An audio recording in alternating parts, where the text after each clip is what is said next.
Hello and welcome to another episode of the Almond View podcast. I am your host, Jake Pointer, and joined by me tonight is Mr. Tech, Mr. Handsome, Mr. Dog Licker. It's Thomas Fro. What an introduction. Thank you. Hello, everyone. Hello. Tonight we are full moaning Myrtle mode as we discuss the men's disappointing 3-0 loss in Paisley. Also, on an even more sour note, last night the ladies were at home to an organised Dryborough and came away with a 2-0 frustrating loss that I'm sure Tam will discuss in great moany detail. And lastly, probably to continue the moany theme, we're going to talk about kind of both upcoming fixtures for the Lions, but in particular, for a different spin, talk about the life events since the last time we won in Motherwell, and there's been a bloody lot, let me tell you. So it's hard not to feel like we've been metaphorically booted in the plums. I'm sure a lot of us will feel that way, but big games to come, top 6 and league winning still within our sights. So sit back, get your moany earmuffs at the ready for how many moany minutes with us here at the Almond View Moancast.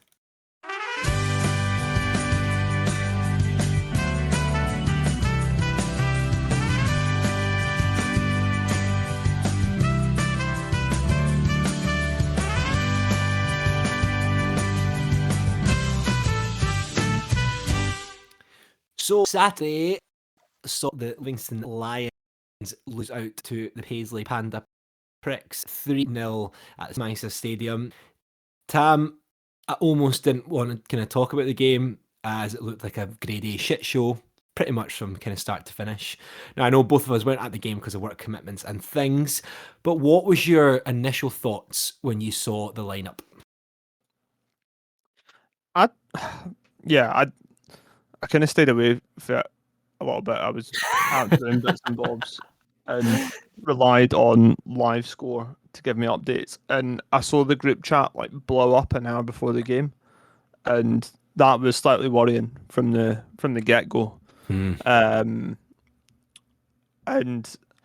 yeah, I think it was. I've seen a lot of comments about it being overthought for that game, and I would 100% agree.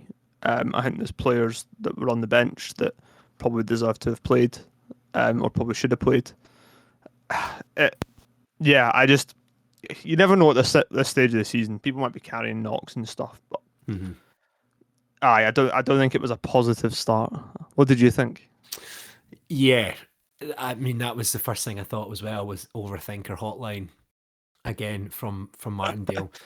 And I was really interested in seeing his interview after the game to kind of talk about why.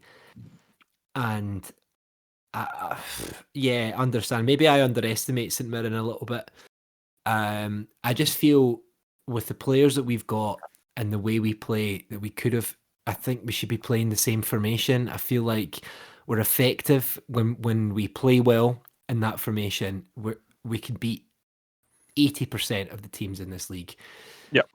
Being more negative, playing a back three, which I just don't think we know how to do it properly. I don't think everyone really knows exactly what they need to do, what their kind of role is in that. And I think because it changes so much, again, it's a back three that's been unused. Luigi, Fitzwater, and Boyce. 3 really good players that I rate really highly. On paper, putting them as a back three, yeah. Because if you think about Boyce's ball carrying, Fitz's ball carrying, Luigi's way he can play with his feet, great. Defensively, pretty strong. I just think, I mean, look, we're going to talk about it anyway. You know, the start was just so pish, but it was just one of these things. But it just felt quite odd to kind of start like that. Few players, I would say, we're kind of missing, and I'll be totally honest. I can't believe he started Guthrie. From the interview afterwards, when he spoke about that Guthrie's really impressed him in training. I quite like that. You know, I quite like that you can perform well in training and get given a shout, and it's not just about kind of form on the pitch. I kind of like that to an extent, but from what we've seen of Guthrie, I just don't think it would merit a start, especially when, and he did mention about Bruce has been a little bit off it. But then again, just with the service that he's had, Yep. the different games we've had, it's so hard to say, and I just don't know. It's one of these things that because we went down so early against a team that are so good defensively, it was just such an uphill battle from then. It would have been interesting to see how the first 20 minutes or so would have been if it was 0-0 in the Yep. formation. It's Yep. it's all to do with hindsight. It's all to do with hindsight because at the end of the day, if we were playing a 4-4-2, would we have lost that first goal? If not 4-4-2, 4 at the back or whatever. Yeah. Maybe. Yeah. Yes. Quite possibly. Yeah. Quite possibly. Yeah. And being in the back three didn't make a difference for that. Yeah. Oh, I don't know. I don't like it. I don't want him to do it ever again. Unless we're playing against, Rangers Celtic and we need, because we're going to get peppered the whole time. But I just feel like I've just not seen any. The only time I've ever seen this play well with a back three was when we had, I think, Halkett, Gallagher, and Kieran Brown. Or was it? The centre half that's a total scare. Let's go. Ambrose. Oh, right. Okay. Yeah. Back Yeah. and for we had a good run of games in that season that I really liked the back three, and I wanted them to play it all the time because I thought it was really effective. But ever since then, that's been 3 years, 2 years since then. Yeah. Too many years. I don't know if you can recall a game where we've played well. I mean, obviously, maybe against Celtic when we've not conceded, that counts, I guess. Or we have conceded, or we've broken them down a bit. But against another team, I've not seen it. I can't remember. I remember us playing, obviously first season. I think we played it a lot. First season up in the Prem. Yeah. Under Holt. And it was pretty good, I think. Like that season, we played some decent football at times. We had this reputation of being fat hammer throwers, but I don't think that was the case. But I think that was because we were able to get further up the park with it. In theory, I love a 3-5-2. Agreed. Like, it works really well in transition. As long as you're not pinned back and you can actually, you need your players up the park to hold the ball. So in theory, someone like Noobs being up there to hold up the ball and get us up the park should work well. Evidently, it did not. I would much rather see us play a kind of 4-3-3 with a more defensive player in the centre of that. Obviously, we've played kind of a wee bit more with maybe Pitts or someone else a bit higher up, Shinnie or whoever a bit higher up behind in a 4-3-3. But if you need to be a wee bit more defensive, just drop someone a bit deeper, which is probably the role that someone would take. But I think missing Sean Kelly, like he was great in that role at the start of the season. That would have been a perfect game for him. I think that would have been having him in the three, so that he would almost kind of float between. We'd be able to sit, but then he can push out, and it would change when we have the ball. And also, if we get counter-attacked, you've got Sean Kelly who's going to sit in around that bit there too. It was almost mop everything up. It would have been the game for him. I don't know. I think Povey was sat beside him, and Alistair Stables. They were sat beside him, but I think Alistair Stables slept for 30 minutes of the game. Nice. From reports, and the picture of the crowds, he is fast asleep. Brilliant. That is amazing. Yeah, which I don't know if have you ever fallen asleep at a football game? At a football game, I don't think so. I went to Anfield once, so I maybe put myself in a coma to watch that. It would have been preferable to be around those manky bastards. Wow. Okay.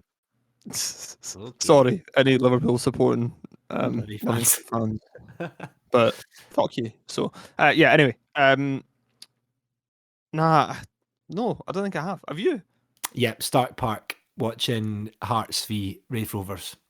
Wow. I used to go. My Jambo pals were always up for a good away day, and I was used to go with them for a laugh. But because I knew I was watching Hearts, I'd just get so steaming, and I totally fell asleep for 20 minutes. at Fir Park. It was the most boring game ever. But I think I'm allowed to fall asleep when I'm not watching my own team. When you're watching your Yeah, own yeah, yeah. team, that's and there's you're shouting on the edge of your seat. It's a different kind of story. Yeah. Okay, let's move on a little bit from there. I'm sure we will kind of dip in and out of that kind of formation because I think it's I don't know. It's so difficult because I think when we saw that formation come in, you're thinking as people who talk about stuff on a podcast, you're like, yes, this is going to be a Yeah. raging talking point. But with the way things went, it's very difficult to really kind of judge the formation. So I do get that. But we did, obviously we conceded after about 10 seconds because of a handball and a VAR decision. I know it took ages to do it. From what were your thoughts? We talk about consistency a lot. Very, very difficult. Where his hand was, it does hit his hand, but fucking fuck. Bar's shite basically, but nah, I do think it was a penalty to be honest. Yeah, I think it's one of the more clear cut ones. We'll get to something else later. Um, but it's one of the more clear cut ones we've had. Don't think it was like anyone's fault. It's just a one of bit these things. shite, really. Yeah. Aye, and it happens. Doesn't seem to happen for us at the moment though, which is a bit frustrating. Hmm. And it is going to happen in this VAR era, especially as the players adapt. I think you see it down south a bit more. Players have adapted more to it, hands behind the back, Yeah. more and more. Because it was the same, I think, when VAR came in down south and Yeah. abroad, there was a lot of handball Mhm. penalties. But the players will adapt to it and hopefully get used to it a wee bit more. But yeah, not obviously it sucks to concede that early, but no complaints about the penalty for me. Yeah. I think, again, if we're talking about consistency, we have moaned about it for the other way. If anything, it's probably the referees being consistent for this one. At the end of the day, Probably. I don't ever want to congratulate John Beaton or anything like that, but at the end of the day, it hit his hand. If you're being consistent to what other things, it was. So there's not much we can do, but what a pish start. Okay, well, let's continue on the negative vibes. Why not? Let's just, sometimes it's okay to be upset and sad, guys. Okay, we don't need to be happy, clappy, positive, povey all the time, especially when it's not due. So we can talk a little bit more about this goal because this one, I think, is maybe, can we put it down to three at the back? Can we put it down to a defensive error? Now, I would say this is on Luigi. Personally, he lost his man, and this is something that I think has been coming. Unfortunately, we've had, and he's been good all round up. Yeah. But there's always been one moment where we've nearly been fucked because of him sleeping. Twice that we've spoken about in this podcast. This is the third time. Three's a charm, and I feel that his mistake did lead that. Tony Watt took it well, but talk us a little bit through the goal. I think it's quite naive from him. He almost feels like he goes to pin him back when he's running through, and I think that's what he plans to do. You'll see good centre halves do that. Mm-hmm. They'll pin their player and get their body in between, and then you end up either getting fouled or kind of getting it clear. Yeah. But Tony Watt, and I can't believe I'm saying this, is just too fast for him. He just doesn't, or he just doesn't Luigi doesn't get close enough to him to do it. So it's probably a positional issue. That being said, that we should never be in that position in the first place. So, one, we shouldn't be allowing that ball to go out wide that easily from the throw-in. Like, it's a total brain lapse, like doing that side to let that happen. Maybe a bit of kind of hangover for the first goal and conceding so early, but they just weren't aware of what was going on. That is way too easy. It shouldn't happen. So, yeah, I mean, we can blame Luigi all we want, but the defending all round is pretty poor. Yeah, for me, absolutely. Should never have got that into the box ever. Yeah, and I don't know. It's hard to. I know we've spoken about this before, but it's really. I just do not. I know we've said this already. I just don't organizationally wise. I just don't, is that word organizationally wise? Oh, whatever. with defensive organisation has just not been as strong since Berra's come in, and as a Agreed. team, it's come in. It's weird how much that's changed. I can't put my finger on it. Why it could be completely circumstance. You never know because we don't watch the training. Berra could be doing more than Bartley ever did, and we've just played better. We just don't. It's all speculation, but it's like, positional wise, they just don't quite. No one's quite on the same singing from the same songbook. Yep. Since for quite a long time now, and it is concerning. We're in that situation in the season where, like, now that we've had this dip of form, we're fortunate that we started kind of relatively strongly.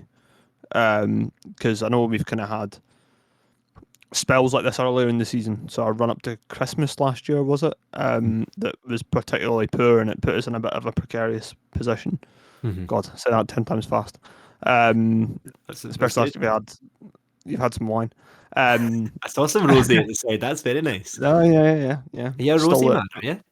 No, not particularly. You said rosé, nice. Stole it from a wedding. I was at last week, and You stole a bottle of wine off the table. Hey, it was empty when the tables were it was there when the tables were getting cleared. It was from our table, so perfectly acceptable in my book. And did you But just I remember picking up my jacket jacket at the end of the night and being like, "What the fuck is that?" And we dropped it on the floor and realised it was a full bottle of rosé. Anyway. Right. Yeah, like we're lucky that we've built up this cushion so that when we do go through this poor spell, it's okay. Like we're not going to get relegated. Touch wood. I think something really freak would have to happen for that to happen.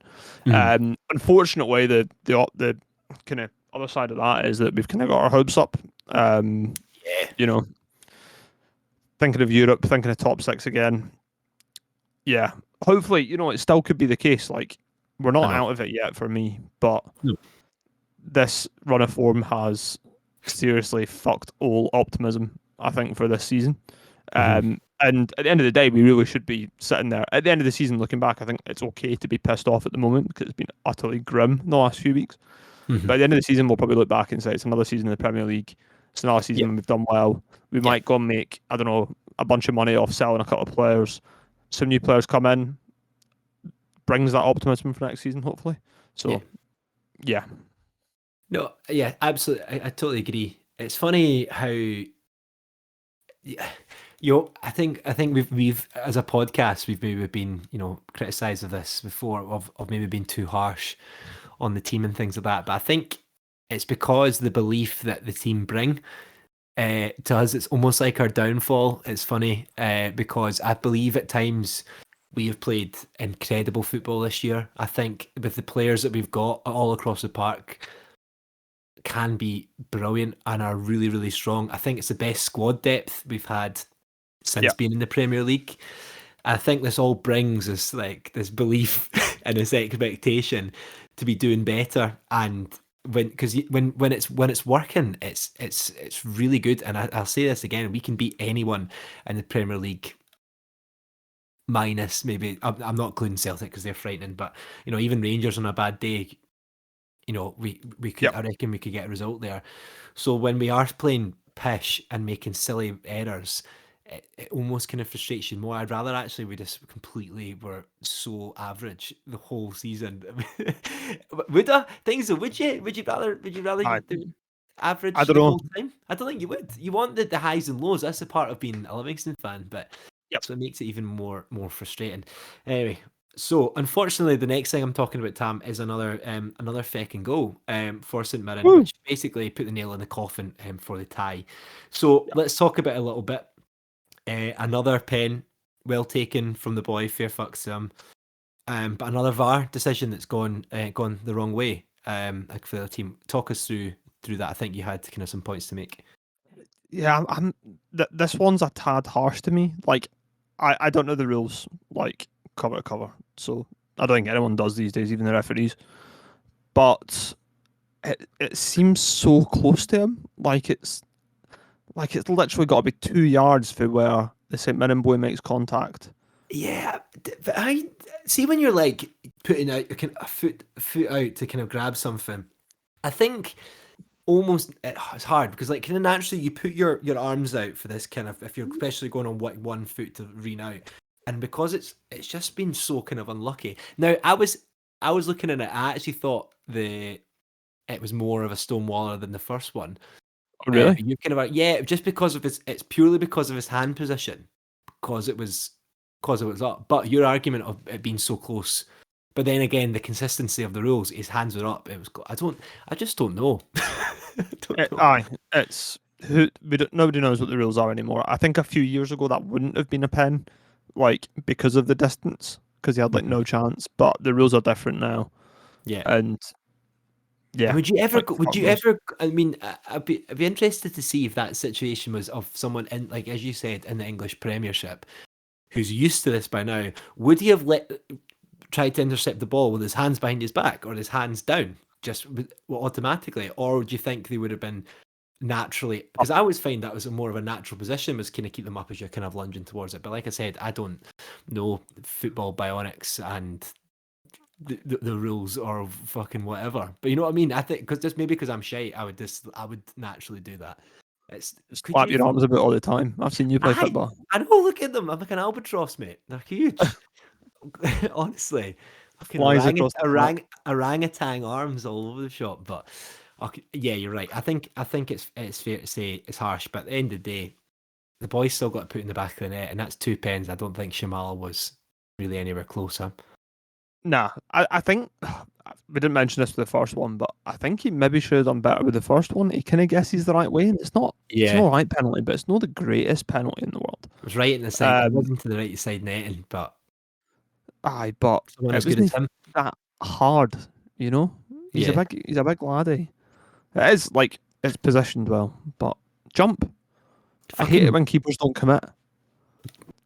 Like if they like dink it down the middle and you catch it in the centre of the goal and everyone laughs at the penalty taker, then brilliant. But you need to commit. Need to yeah, commit at like penalties.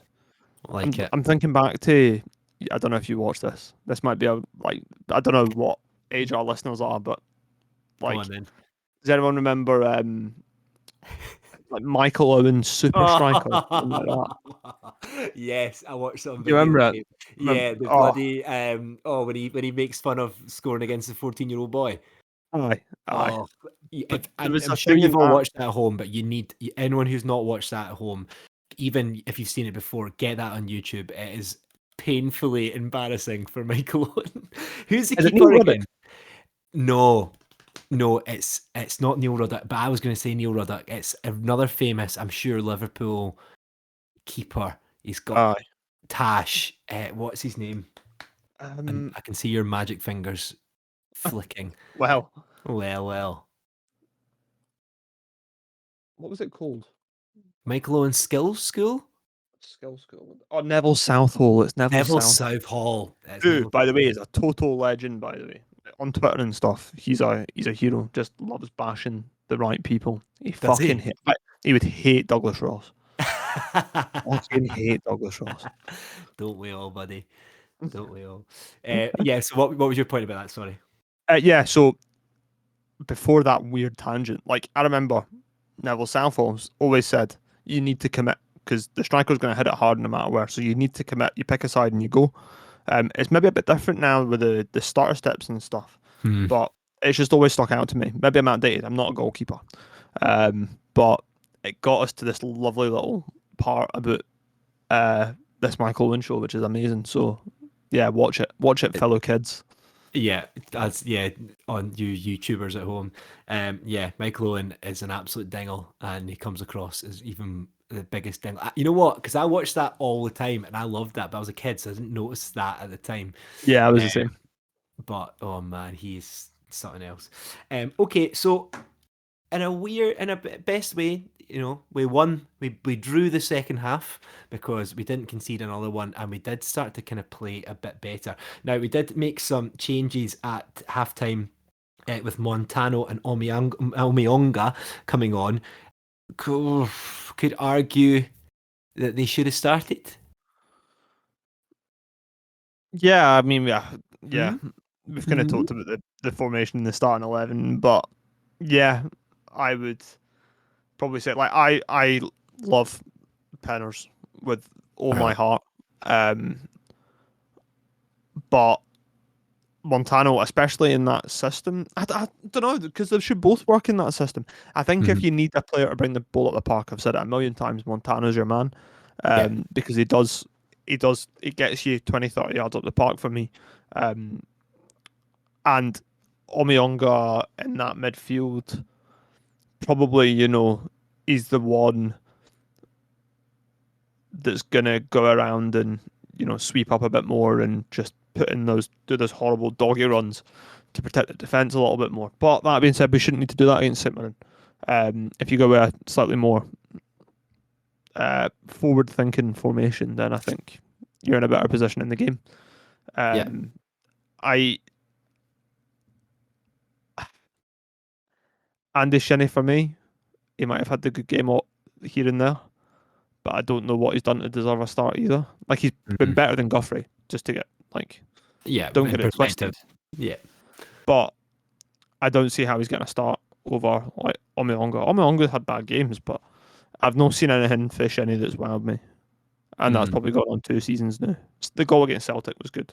I think that's about it. So Yeah, ugh, it's I do like him. I do like him. I wouldn't. I would definitely say he's in the argument for first starting 11 for me. Um, he's very handsome. oh, he's so handsome, so handsome. It's tricky. It's tricky. It's so. I think with the way Davey was talking about with the threat that St Mirren had with their long balls and their free kicks and stuff, having the taller, more physical guys in was maybe why. Obviously, if we're playing teams with that are just going to get the ball on the ground, but then is Shinnie really that kind of type of player either? That's your main defensive man. I don't know either. I wouldn't have thought so. And considering you've got fucking Nublight and Guthrie, like if you're worried from set pieces, bring them back. I know, put on young Stick up. Penner's a bit higher up or Penner's a bit higher up Yeah. to go and break them. Hmm. Because Guthries not going to break down a team on the break. So why No, are you leaving true. him up there? Yeah. You've got two giants up front. Use them. Ugh, I don't know. It's aye. It's a Maybe we're lot. overthinking it now. I think we are. I think we are overthinking it. My point about Montano, I know you basically made it anyway, but I'm thinking with the back three that Montano would have been better because, like you said, because he would have that freedom to really push up the pitch, but not get screwed over because boys would be there to cover, and then they Yeah. would make it into that back four. They would all shift Yeah, yeah. across. So I would have thought with Montano driving the ball up would have been kind of more effective. And things well, Penners is great, but I just don't. I think Montano was better at that's his one of his main strengths, having him up. And the main thing is, also as we're talking about physicality and clearing their lines, Montano bigger and had a chance actually within first few minutes.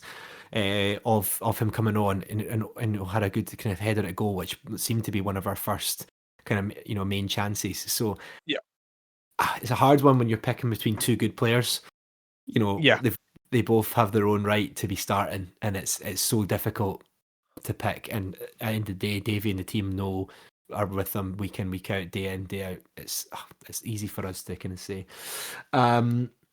So we did mention Andrew Shinnie. I want to talk about him a little bit more because he had a very good chance to pull one back, which was kind of bounced on the line. Now, looking at Davies' interview, he said he thought it was in. He asked St Mirren players. They said that they thought it was in, but from the angle that I saw from the highlights, it didn't look like the full ball was over the line. And V and I VAR and VAR also checked it. What did you think? I don't think it was in based on the highlights. The angle behind the goal, I think, is the most telling. Um, yeah, I can see why people would think that. Just the angle it comes off the bar and the way it bounces out. Like you see it a lot. Like it happen a lot. Mm-hmm. Especially with the way he's kind of like hooked it and then it's like gone down the way, like it could easily go in. But I don't think so. Especially like the way it's come off the post as well. I mean, yeah, I think it would have to have some mental spin on it. for it to have actually gone in. Hmm. Maybe we needed a Russian linesman I was going at to the say, game. do you think would have been in with no VAR? Did the lines, I don't did know. the They linesman don't didn't have call it, did it? they don't have the watches, do they? So there's like no system like that. I don't know. I think it was like obviously I'm watching it like frame by frame. I thought it was fairly obvious that it wasn't in, but Yeah, I thought that it's too. hard to tell for the referee's perspective. That being said, it is John Beaton, so who knows? Who knows? Yeah, Could have I given a mean, corner. I know. Well, you look at, was Davey looking at it with his kind of Livy sunglasses on? Because he said that they, from their cameras that they checked, that he thought it was in, but the ball has to be completely over, and I just don't think it was. Have Livy put up any highlights from the weekend? Blair's highlights. I haven't seen them. If they have, No, I haven't seen anything either. Just in case I missed it. But that would have been. I mean, obviously Blair's usually got a kind of. GoPro in the net, and that might give a better picture. Mhm. But you know, like, yeah, it's not in for me. Yeah. But that being said, it does actually highlight a problem with our VAR, and it actually is a problem with VAR across the leagues, and it's something that they really need to get sorted out. There was a goal. I swear I'm not just talking about this because it was Liverpool that scored it, but Liverpool scored a goal earlier in the season against Wolves that was offside. Player came back from an offside position, but VAR couldn't give it because it wasn't on camera with VAR. There Oh wasn't yeah, a yeah, yeah, yeah, camera yeah. I remember it. covering that bottom corner of the screen at that time. Now that seems a bit mental to me. Like that's happening even at the highest level, with the most money, with the most Mhm. resources and infrastructure. Like, how can they expect VAR to handle at at fucking St Mirren Stadium Hmm. decisions like that? Nowhere near the same height or Yeah. angle of the camera. Yeah. Or just the amount of cameras. Like, VAR seems to purely go for that central camera. It's probably different at Celtic Park and Ibrox, Hmm. but it seems to purely go for that wee camera that kicks about in the centre of the park and just kind of goes right and left. Hmm. I know there are some different ones, so some of the different angles for offsides, but it's an issue with the system. But yeah, I don't want to talk about the Yeah. systematic problems with VAR again. But yeah, like I don't know how you expect a ref to get without better either the goal line technology or better camera angles available to them. Yeah, no, Personally, fair enough. Okay, so Kelly then kind of came on a little bit later as the Bruce Anderson around about kind of 70 minutes for Shinny. Kelly, uh, I kind of created an argument that, from the way that Pitts has played, the way the kind of amount of ball that Pitts has had, but I've not watched as many games as the other guys. The other guys were very adamant that Pitts should be starting every single game. But then Kelly comes on, and I feel like he would be really effective in that kind of number 10 place. I guess he maybe should be playing ahead of Shinny. I don't know, in some sort of diamond or whatever. Do you think the way Kelly is going forward that he would be more effective for Motherwell? I know we're going to talk about Motherwell later. Or do you feel like Motherwell will have quite a lot of the ball and Pitts' work rate and what he does best off the ball would be better kind of choice? that's a really difficult question. It's Thank you for asking. well, Asking the you're tough welcome. questions here. Hard hitting Listen, journalism on the listen, View podcast. this is what I get paid for. um, I think it's down to us to impose ourselves on the game and play like we want to play. Now, if Davey wants to sit in a wee bit more, and invite the pressure on a little bit more, then I think Pitts' work rate is invaluable. But I would definitely have Omiyonga in there somewhere if that's the game plan. Yeah. Um, when we've got the ball, and when we do have more of the ball, Kelly is so good. Um, so creative. Obviously scored a couple of goals this season as well from kind of those possessions edge of the box, and we could be really doing with that at the moment. Um, we're very lackluster in front of goal, and Mhm. when we had that good spell a month or so ago, where we played all right, that was where the kind of the goals were coming from those sort of areas. Mhm. So I probably would hope that Kelly would start at the weekend. Yeah, me too. Hopefully. I really hope so. I really want Bradley to start as well. Yes, I agree. Me too. Me too. I want to go back to 4-3-3. 4-3-3. Bradley on a wing, Noobs on a wing, Brucey. Bruce up front, Guthrie somewhere on the M74. Did you see? He did his first interview with Livy that I've seen. I know he did one at the start, and he's done the odd thing, but he did like a post match interview. Did you watch it? I didn't. I heard the reviews though. What did you? So I mean, like, what were the reviews first before I give my opinion? So I don't feel like a dick. So there was some chat that said he came across that he didn't really give a fuck, and like was chewing his gum in that, and just The gum thing annoyed me because you could hear it on the microphone. Lucy right. is yeah, Lucy's fucking whenever if I chomp too loud, it makes her want to go insane. So any ASMR people out there would either really like it or really hate it. But I spit your gum out if you got an interview. Aye. I'm thinking that's maybe what has made people I know. kind of think that he's not arsed. So what was your opinions on it? Because obviously I'm talking about second-hand comments here. Yeah, So okay. I agree with the chewing gum thing. That's the thing. But see, the way he was doing it, he was. I kind of watched it and he's just like, listen, we were shite to an extent. We lost 3 goals. The game was done, right? But he was like, he basically was like, we've got 2 games. We've got a good group. I believe in ourselves. We're going to be all right. We're going to be all right. And the way that his language was quite like, it kind of came across that he wasn't just going, I think we're going to be all right. Maybe. It seemed like he was like, nah, I've got a good group of boys. We believe in ourselves. We've got these games. Look at the games that they've got, the games that we've got. We're going to be all right. We're there's an going to make element of confidence we're there. going to make this right. Yeah, which I was actually quite surprised about. So yeah, he comes across as kind of a bit of a geezer, right? But I kind of felt, all right. He's Get like, we're behind gonna them. a wee Raise a bit. sword for him. A lot. Well, I wouldn't be going into battle with him. That's for sure. I'd maybe like play the trumpet at the back and watch him do all the legwork. But it was better than it was better than I thought.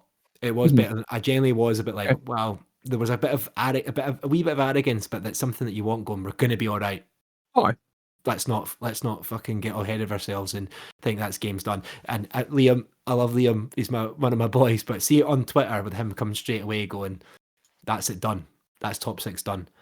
I'm nowhere near that point. I don't know about you. I'm top 6 is done, and when that fat lady is sung on Yep.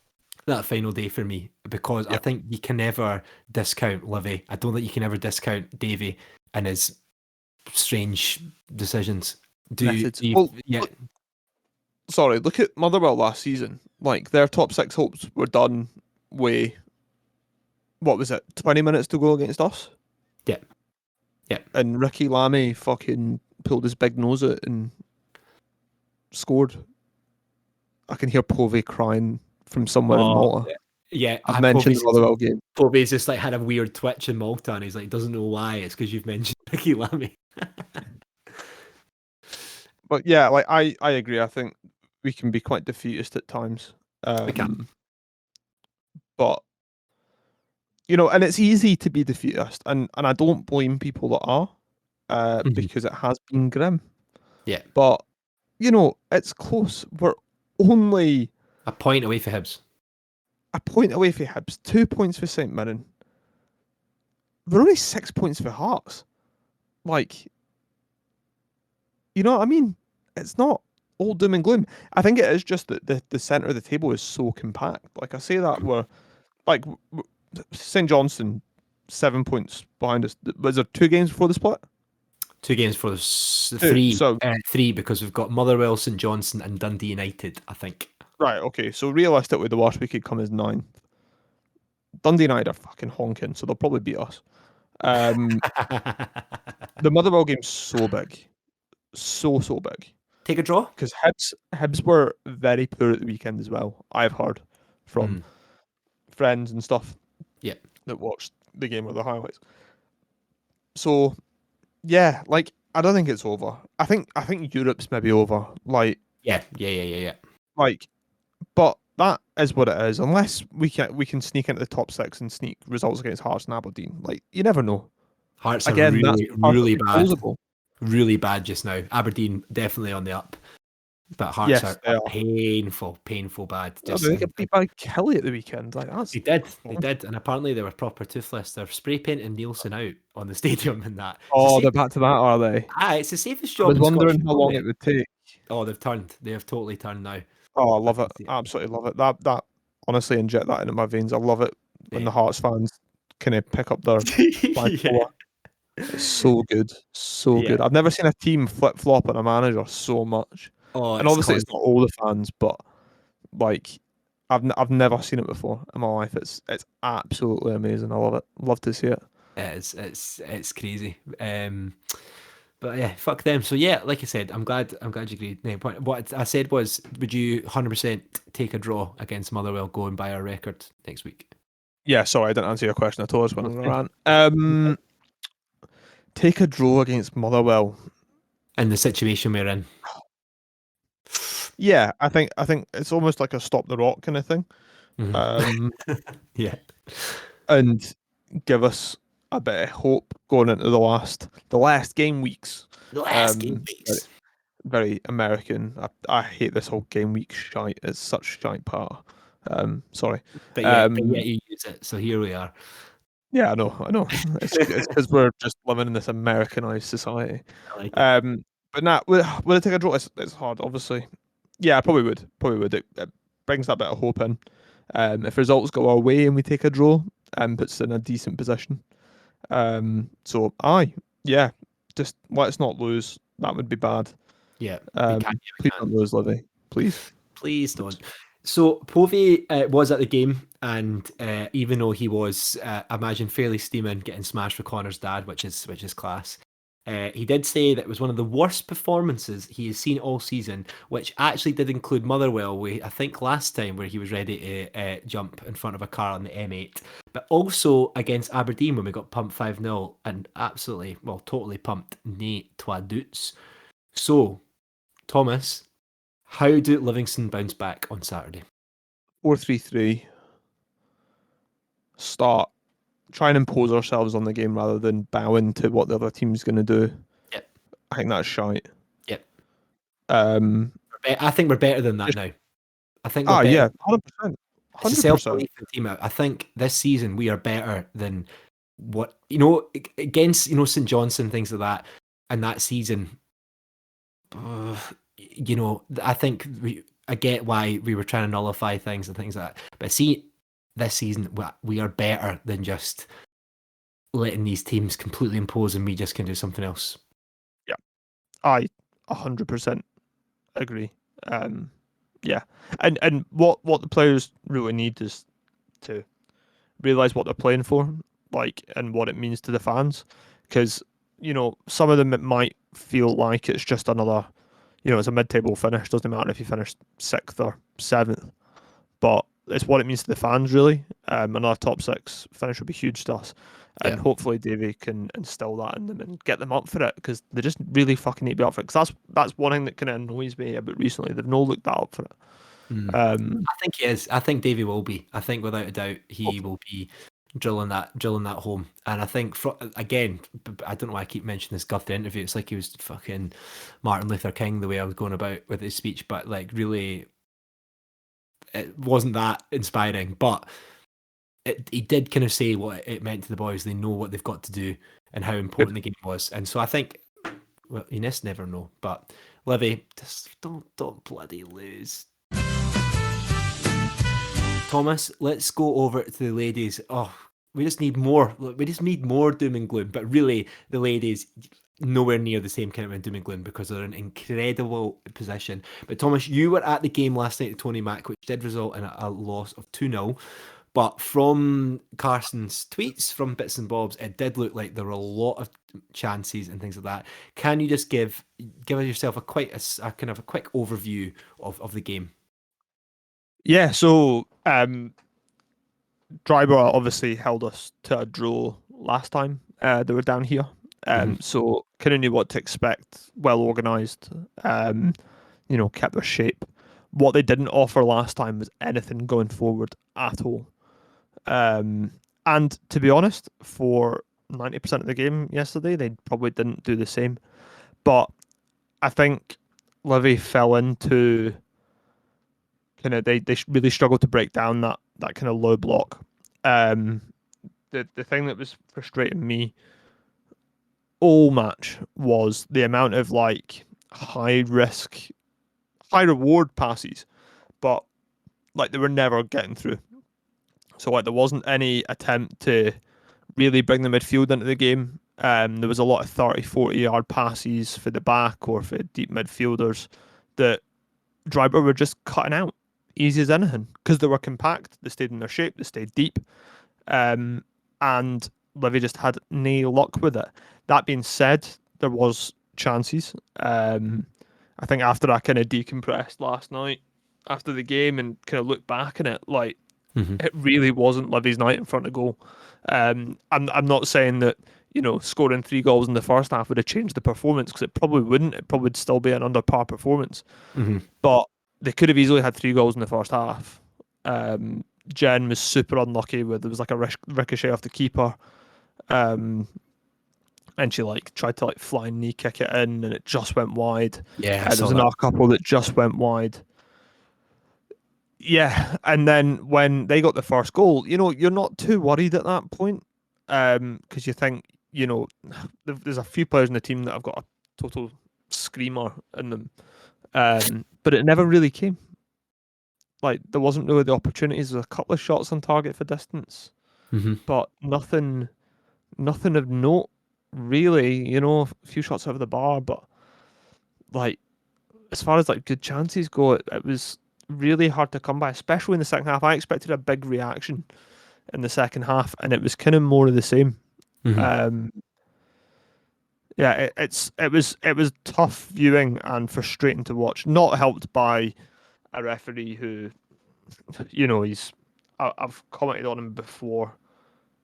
After he was the same one that refereed a Rossville game where I went on a rant, said he wasn't fit. Yeah, so I actually the last year at Hutchie was that referee because I saw a photo before the game. I didn't realize that's who you were talking about. Funnily enough, I love that the only referee that I saw was the one that you hate so much. He just does not keep up with the play much at all. Our man, he is very much hugging that centre circle.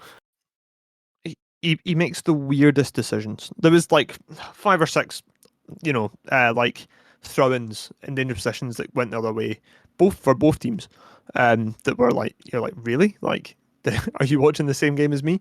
Obviously, it's at a different angle when you're sitting in the stand, but yeah, some baffling decisions.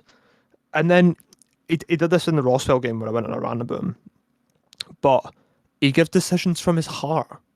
He does things that are like, he feels like it's the better thing to do.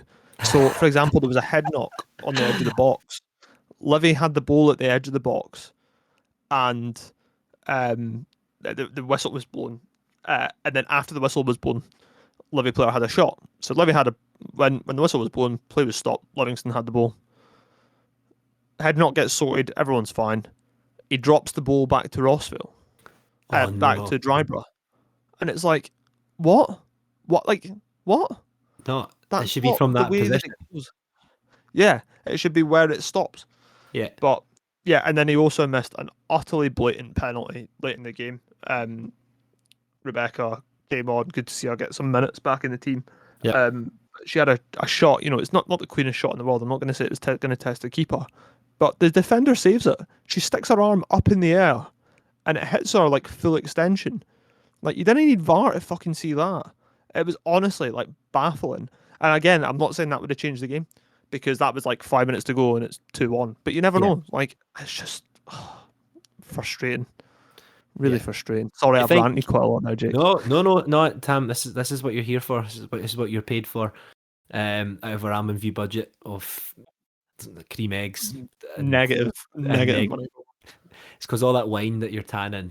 Honestly, when Tam mutes himself, he just glugs more down. He's just ready. It goes on the Almond View credit card. All the alcohol budget. See, I hate this kind of analogy, but I kind of like it at the same time, especially when it's fought against Livy. But do you feel that Livy probably could have played another 90 minutes and they wouldn't have scored? Was it that Yes, type of game? absolutely, absolutely. There was chances near the end that were just wide. One of those games. It was one of those nights where they just could not score. But I would say it was a deserved result for Dryber. Like, you have to give them credit because that's 2 games in a row now they've not conceded Hmm. away to Livingston, who are the best team in the league. Yeah. They were organised and played really, really well, and they've added a couple of players up top. I believe from overhearing a conversation they might have got a loan player in from Dundee United, Right. or Dundee or somewhere. The striker up front, and she was impressive. A lot of pace. Gave them Hmm. an option on the out ball and Hmm. behind. So fair play to them. You can see that the results are slowly getting better and better. Hmm. So, fair play, fair Yeah. play to them. I know. Sometimes you just got to kind of put your hands up. But Yeah. so let's talk about the kind of next stages for the girls. We're so close. This is, to be honest, this was always going to happen. It's well, I say that, but we expected a little bit. It's never plain sailing. No matter as soon as you put a Livy shirt on, nothing's ever plain sailing. Doesn't matter if you were Messi or Ronaldo.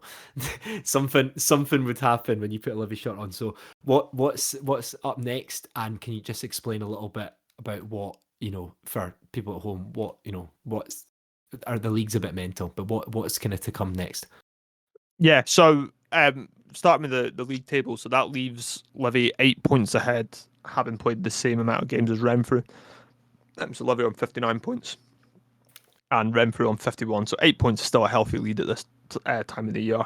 Rossvale are on 45 points and they're 2 games behind. So again, they would be up at that 51 points mark. So 8 points behind anyway. So it's not the end of the world. We're all good. We're all happy. It's absolutely fine. So, if you've or someone at home that's keeping up with the fixtures and you've had a look on the SWF Scottish Women's Championship website, you will notice that Livingston only have 2 fixtures in there. That is incorrect. They've actually got 3 fixtures that should be scheduled in there. They've got I believe, a home game to Hutchie Vale to play as well before the end of this stage of the season. And then, we had a comment in from Andy last week asking about when the league could be wrapped up. So it can't be wrapped up essentially, especially now, until the end of they play their next 3 games. Right. Basically, the reason for that is that there's going to be a split at the end of kind of this season where they do 4-4. I don't know why. It makes no fucking sense. No sense No, to anyone, really. Surely, when you've played each other 4 times, you're that's getting enough. fucking fed up of it. Like, really, you're getting fed up of it. Yeah. So there will be a split. Um, there's like an order of who plays who, home and away. Can't remember it, to be honest. Don't really care because I just need to get points. But at the moment, it's looking like Livingston, Renfrew, Rossvale, and Ayr United will form that top 4.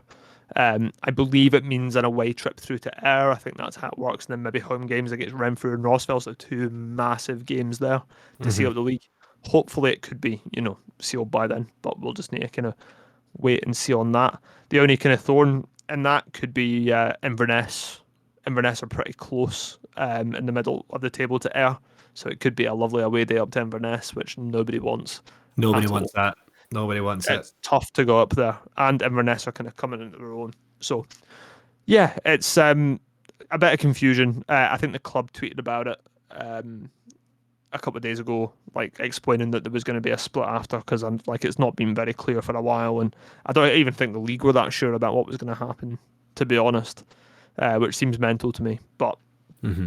anyway, so the 3 games have got left. So this Sunday, 4 o'clock at home to a much improved Inverness Caledonian Thistle side, who struggle on the road, but they are getting there. Some good results recently. Then I believe midweek, another midweek game on the 16th. So that is no, sorry, it's not midweek. It's the week after. Week after that is April Hmm. the 16th.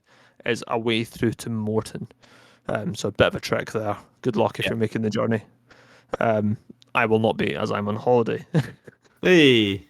And then sometime, I believe, either the 23rd or the 30th, they will play Hutchie Vale at home, I think. Okay. And then that'll be the end of kind of like the regular season. And then we'll go to postseason, y'all. Game, Postseason. game week 28. Cool. Okay. Well, I hope that's cleared things up for everybody at home.